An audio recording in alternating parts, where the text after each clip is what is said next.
오늘 팔복의 세 번째 말씀, 온유, 회복해야 될 온유에 대하여 말씀 나누겠습니다. 마태복음 5장 5절 말씀 우리 함께 한 목소리로 읽겠습니다. 마태복음 5장 5절 한 절입니다. 시작.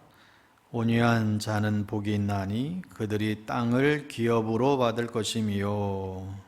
아멘.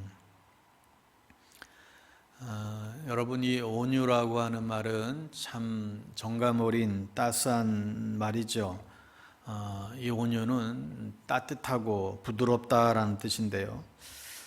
그런데 혹자는 이 말이 우리 한국 사회에서 거의 사라진 죽은 단어가 되었다 지적한 바가 있습니다. 여러분, 그러나 이 온유는 사실 우리가 사라져서는 안 될 소중한 단어이지요. 그런데 왜 이 온유라고 하는 아름다운 가치가 사라지고 있는 것입니까? 온유의 반대는 어떤 사나움이 있고 또 거침이 있고 그런 거잖아요. 그런데 이 온유라고 하는 이 귀한 가치가 왜 사라지고 있을까? 여러분, 이 사회의 이 온유의 타당성 구조가 무엇입니까? 온유하면 이익이 아니라 손해가 될 것이다. 온유하면 이 거친 삶 가운데에서 우리가 좀 큰 소리 쳐야 이길 수 있는데, 온유하면 좀 조용조용하고 또 연약해 보이고 그러면 살아가기가 참 힘들다고 여겨지는 것이 오늘 이 사회의 온유에 대한 타당성 구조가 되었다라고 생각이 됩니다. 그래서 현대인들은 절대 오늘 이 세상에서 잘 살려면 온유해서는 안 돼, 이렇게 생각하는 것이죠. 뭔가 큰 소리 쳐야 좀 자기 것을 챙기는 사회라고 생각하는 것입니다. 그래서 사회생활을 하면서 좀 온유하면 바보 취급받는다라고 생각하고 십상인 것이죠. 그러니 이 온유라고 하는 말들이 지금 사라지고 있다라고 여기는 것입니다. 아주 고전 중에 마키아벨리의 군주론이라는 책이 있지요.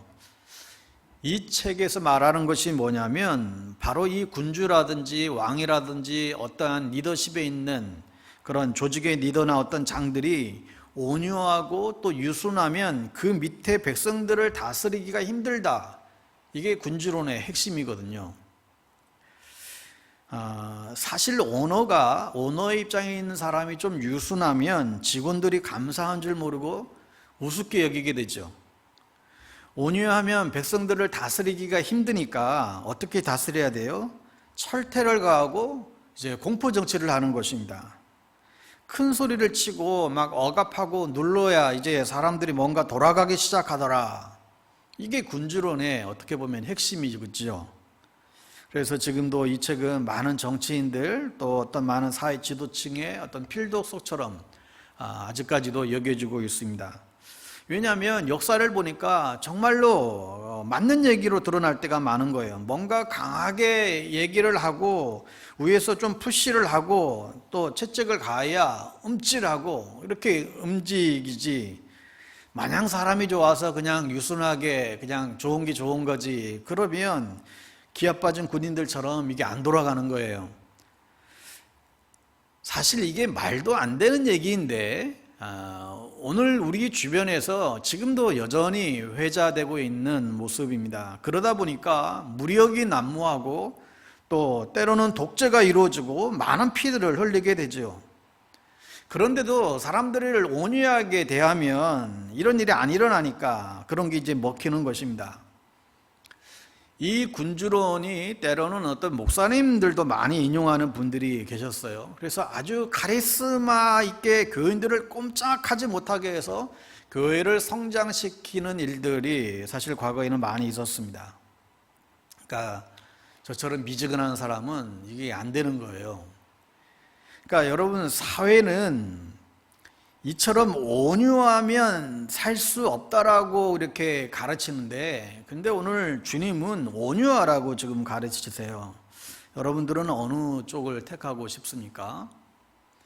우리는 이미 이 타당성 구조에 이끌려서 온유하면 망한다고 생각합니다. 큰 소리를 쳐야 일이 돌아간다고 생각하죠.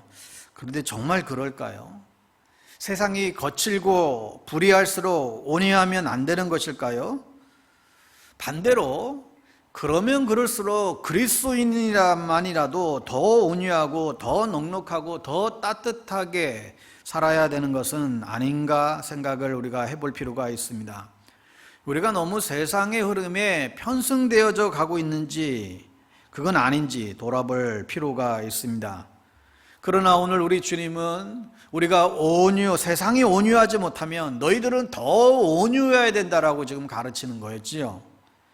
지금 산상설교를 듣고 있는 청중 우리가 계속해서 살펴보지만 이들은 사회에 대한 굉장한 큰 반감을 가지고 있는, 아픔을 가지고 있는 그런 사람들이 아니겠어요? 충분히 아프고 슬프고 사회에 대해서 지금 막 화가 나 있는 사람들, 그 로마의 압제하에서 그 통제 속에서 있던 사람들이잖아요. 그런데 그런 사람들에게 주님은 지금 온유한 자는 복이 있나니 가르칩니다. 이 사람들에게는 어쩌면 반대로 힘이 있는 사람들은 복이 있나니 그러면 땅을 차지하게 될 것이다, 이런 메시지가 그들에게는 필요한지 모르겠어요. 그런데 주님은 되려 너희는 온유해야 된다, 그게 복이다 말씀합니다. 주님이 이 말씀을 하려면 온유한 삶에 대해서 강한 확신이 없으면 사실 이 말씀을 하기가 쉽지 않을 것 같습니다. 그래서 주님은 또한 나는 온유하고 겸손하니 너희는 내게 와서 배우라, 이런 말씀들도 하시죠. 여러분, 주님은 정작 힘이 없으신 분이 결코 아니십니다.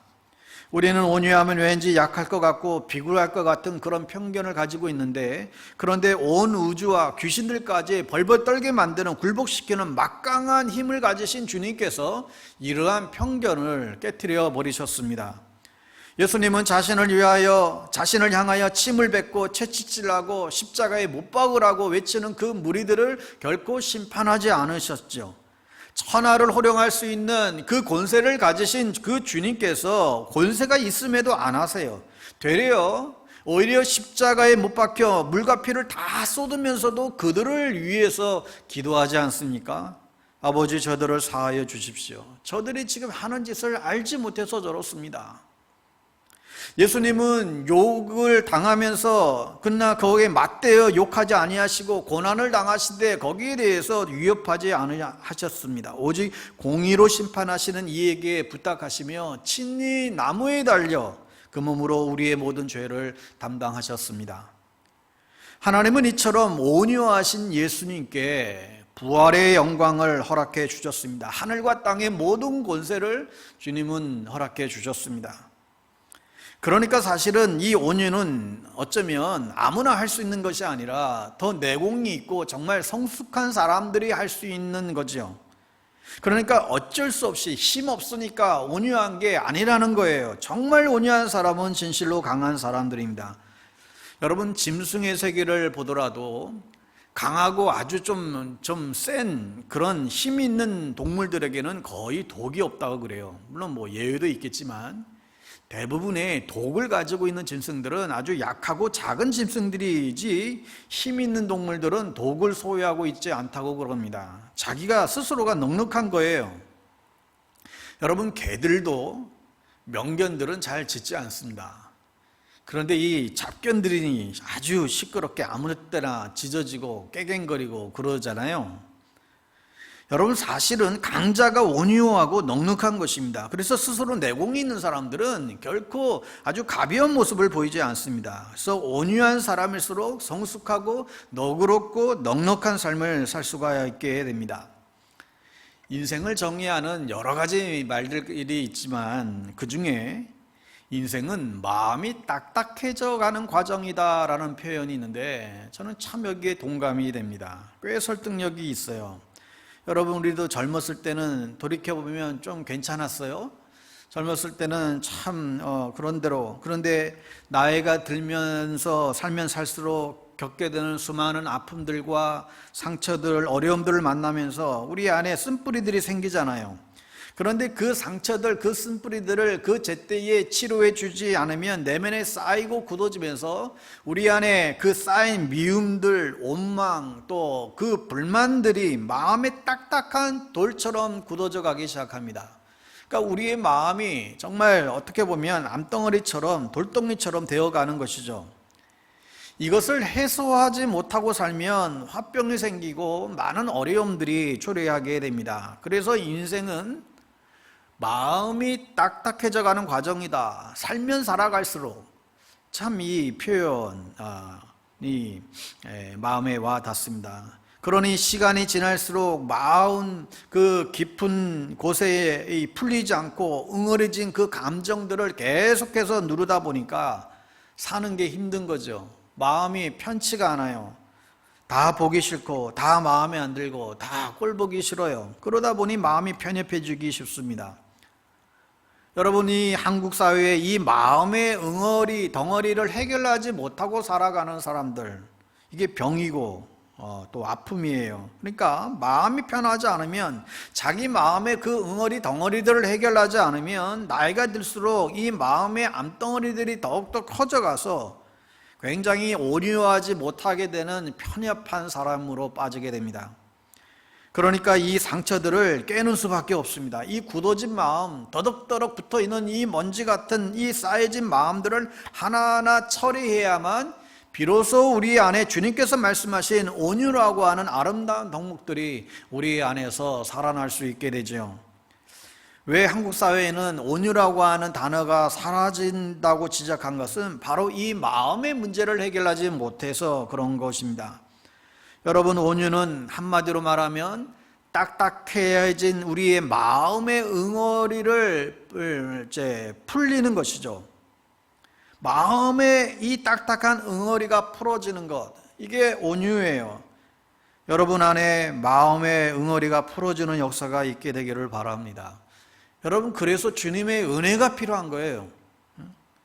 굳어진 마음을 뭘로 풀겠습니까? 이게 오직 주의 은혜로만 가능한 것이죠. 그러나 성령의 은혜를 통해서 정말 딱딱한 마음, 그 굳어진 마음이 풀리고 경직되고 꼬여지는 그런 마음들이 펴지게 되는 것이 온유라고 생각합니다. 여러분, 그래서 이 상처의 치유가 없는 온유는 위선이 될 수 있습니다. 이걸 우리가 경계해야 됩니다. 내 마음의 문제를 해결하지 않고 온유해질 수 있다는 것은 절대 가능하지가 않습니다. 온유가 내 안에 들어올 때 비로소 내 안이 평안해지고 내 안에 샬롬이 내 안에 시작이 되는 것이죠. 여러분, 이 온유한 마음은 주님의 마음입니다. 원수를 사랑해라, 악을 악으로 갚지 말아라, 이게 온유의 마음이고 그리스도의 마음인 것입니다. 또 에스겔서 36장 26절에 귀한 말씀이 있죠. 또 새 영을 너희 속에 두고 새 마음을 너희에게 주되 너희 육신에서 굳은 마음을 제거하고 부드러운 마음을 줄 것이며.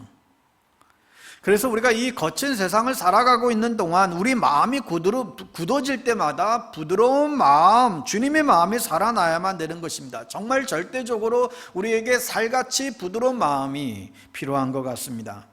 여러분, 우리는 자꾸 우리의 삶을 낙심케 하고 우리를 힘들게 하는 그런 주범에 대해서 그게 자꾸 어떤 환경이다, 어떤 상황이다, 어떤 사건이라고 우리가 치부하기 쉬울 때가 많습니다.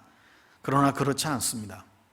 정말 우리의 삶을 힘들게 하고 낙심하게 만드는 그 주범은 다른 게 아니라 우리의 마음속에 똘똘 깊이 자리 잡고 있는 굳은 마음, 뱀 같은 마음, 단단한 악마와 같은 마음이라고 생각합니다. 왜 내 삶이 힘들지 아세요? 왜 자꾸 환경과 어떤 그 사건이라고 여러분 합리화시키려고 하지 마십시오. 그것은 사실 별거 아니에요. 정말 우리의 삶을 힘들게 하는 것은 내 안에 있는 뱀처럼 돌돌 꽈리를 꼬고 있는 그와 같은 악마와 같은 마음이 우리 안에 있다라는 것입니다. 그게 여러분들을 힘들게 하는 거예요. 이것들을 잡아내고 이것들을 깨어 부수고 그것을 드러내야 하는 것이죠. 여러분, 이 거친 세상에서 우리는 결코 이 온유를 포기해서는 안 되는 것입니다. 어느 날 온유하면 살 수 없다라고 하는 그 협박이 크겠지만 그럴수록 성령 충만할 수 있어야 됩니다. 그래서 끝까지 성령님 의지하시기를 바라는 것입니다. 늘 성령님의 은혜를 구하고 도우심으로 여러분 마음 가운데 있는 그 돌들을 여러분 치우는 작업들이 일어날 수 있어야 됩니다. 여러분, 우리가 온유해지기 위해서 참 때로는 정말 많은 수고가 따르겠지만 그러나 그 수고에 비해서 온유가 우리에게 가져다주는 그 열매는 우리가 생각하는 것 이상으로 굉장히 크다는 것이죠. 그만큼 온유는 우리의 삶을 변화시킬 수 있는 막강한 힘을 우리에게 주어지게 됩니다. 온유하기가 쉽지가 않지요. 특별히 주변에 우리를 긁어대는 사람이 많을수록 이게 쉽지 않잖아요. 그렇지만 포기하지 않고 정말 하나님의 은총을 구하면서 하나님이 베풀어 주시는 그 마음의 선함을 유지하기 위하여 우리가 애쓸 수 있어야 됩니다. 온유는 그만큼 소중한 거예요. 여러분, 이 온유의 시작은요, 어렵지 않습니다.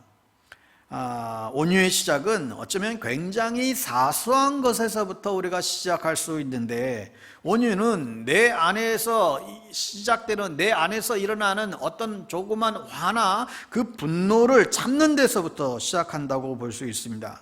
그러니까 시작은 거창한 게 아니에요. 조금 내게는 화를 참는 것이죠. 화를 절제하는 것입니다. 나만이 알고 있는 내 안의 분노를, 섭섭함을 하나님을 향하여, 때로는 나 자신을 향하여, 때로는 내 이웃을 향하여 가지고 있는 어떤 그런 억울함과 섭섭한 감정들을 내려놓기 시작하는 것이죠. 거기서부터 온유는 싹트기 시작한다고 생각합니다. 미국의 유명한 빌 하이벨스 목사님, 지금은 은퇴하신 걸로 알고 있는데, 이분이 언젠가는 어딜 갔다 오다가 공항에서 굉장히 중요한 그 서류 가방을 찾지를 못한 거예요. 수화물에 분명히 붙였는데 이게 아무리 기다려도 나오지 않는 것이죠. 그래서 연락을 해서 좀 찾아달라고, 그리고 정말 이 바쁜 분이 하염없이 공항에서 기다리면서 인내로 시간을 보내는데, 그런데 도무지 연락이 안 오는 거예요. 여러분들은 한계가 몇 분이나 되십니까? 예를 들면 내가 막 급한데 차를 나가야 되는데 앞에 알지도 못하는 차가 지금 딱 버티어 있어요. 전화를 걸고 통화를 돼서 곧 나간다고. 그래서 기다리는데 한참을 기다려도 나오질 않습니다. 여러분의 그 인내의 한계는 여러분은 몇 분이 되십니까? 몇 분이나 기다릴 수 있을까요? 이분이 한참을 인내하며 기다리다가 한계에 막 도달해서 이제 올라오기 시작하는 거예요. 근데 그때 막 방송에서 자기의 이름을 부르면서 찾길래 사무실에 갔더니 또 거기서 또 열받는 소리를 듣게 되는 것입니다.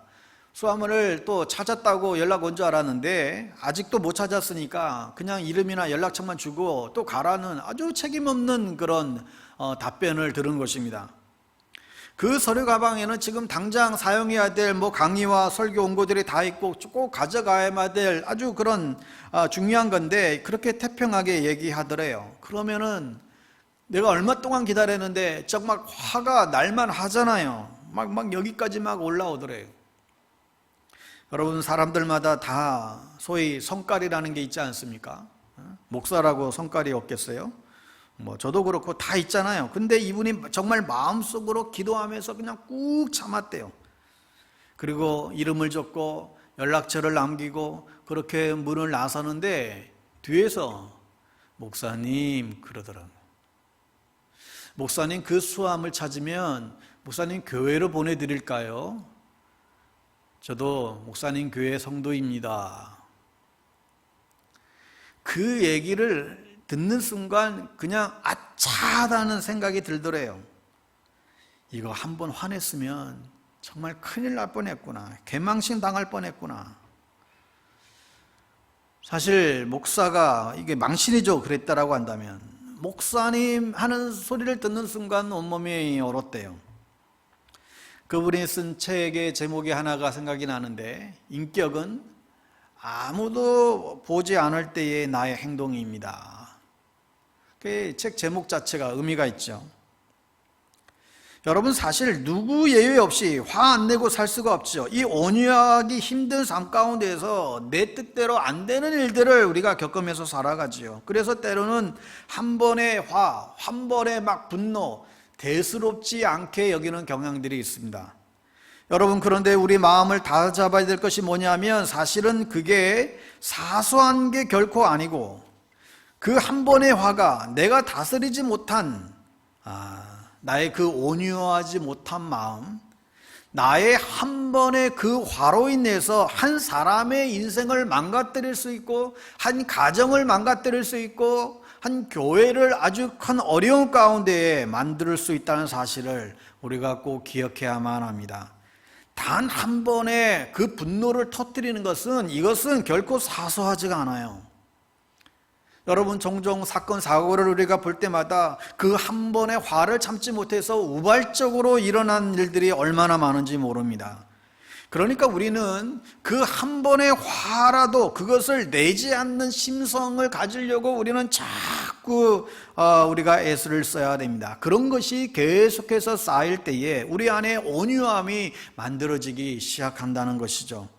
여러분, 그러니까 절대로 화 한 번 내는 것이 사소한 것이 아니라는 얘기입니다. 한 번 참은 화로 인해서 놀랍게도 우리 자녀의 인생이 바뀔 수 있고, 우리 가정을 지켜낼 수 있는 너무나 소중한 삶을 가질 수 있다는 것입니다.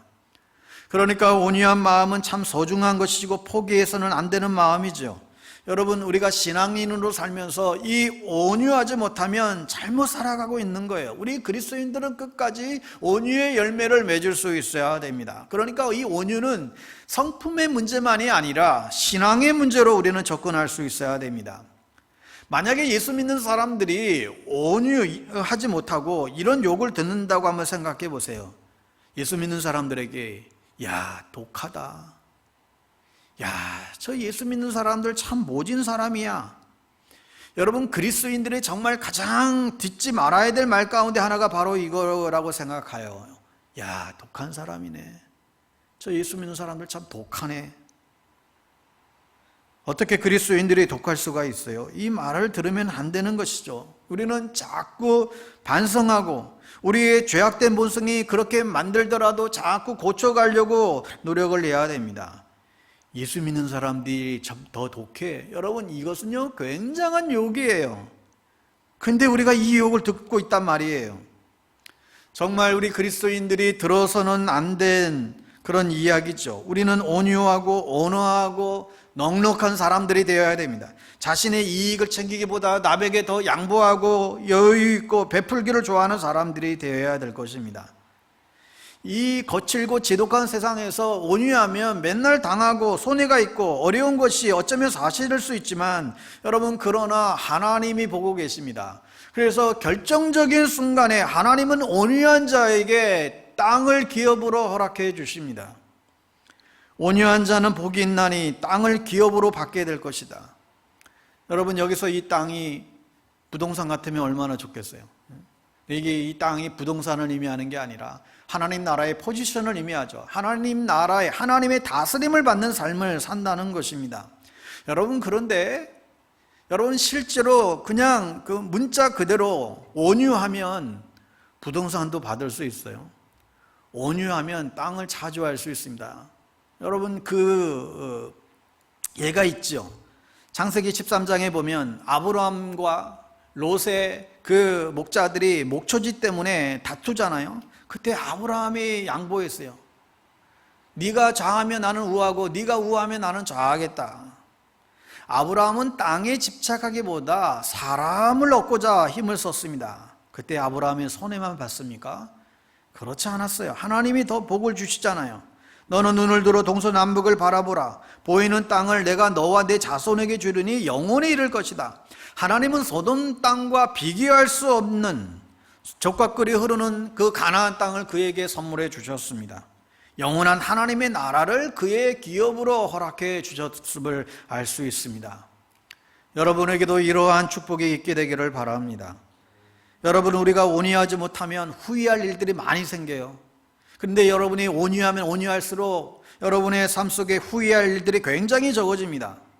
우리 인생을 돌아볼 때에 후회할 것이 많은 것만큼 아픈 게 없잖아요. 그런데 내 삶이 주님께서 원하시는 넉넉한 온유한 삶이 우리 가운데 있게 되면 후회할 일들이 점점 적어질 수밖에 없게 될 것입니다.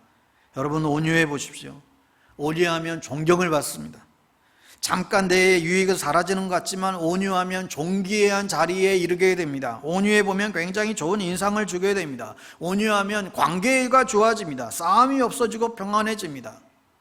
우리 안에는 마음의 응어리들을 해결하지 못하고 자꾸 갈등을 일으키니까 싸움이 있는 것이죠. 그러나 우리가 온유하면 그 상처를 해결하면 싸울 일이 없어지는 것이죠. 여러분, 그러니 온유는 너무나 꼭 필요한 것입니다.